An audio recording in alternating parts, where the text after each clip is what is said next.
Badminton pelajar tingkat sekolah dasar dan sekolah menengah pertama atau SMP akan kembali dilaksanakan pada Juli 2019 mendatang.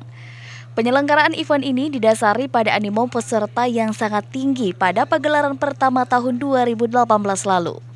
Seperti tahun 2018 lalu, kali ini Fajar TV dan Dinas Pemuda dan Olahraga atau Dispora Kota Makassar akan berkolaborasi dalam ajang pencarian bibit atlet bulu tangkis ini.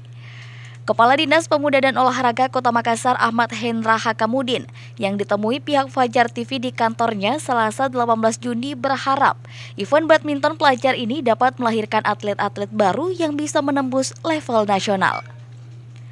Selain itu, ia menilai badminton pelajar menjadi dapat menumbuhkan minat olahraga sejak dini.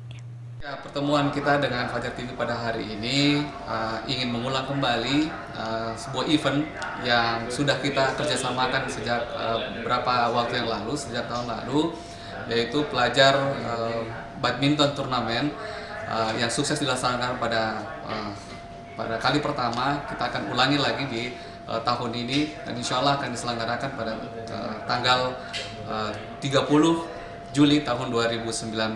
Dan saya pikir event ini sangat baik sekali untuk mencari potensi-potensi atlet kita, bibit-bibit atlet kita di usia pelajar, khususnya di SD dan SMP. Nah, bagi Anda pelajar Kota Makassar yang ingin ambil bagian dalam Badminton Pelajar 2019, informasi pendaftaran dapat diakses di akun resmi sosial media Fajar TV atau datang langsung ke kantor Fajar TV di lantai 2 Geraha Pena Makassar. Muzdalifah Lestari Rauf, Fajar TV dan Fajar Radio melaporkan.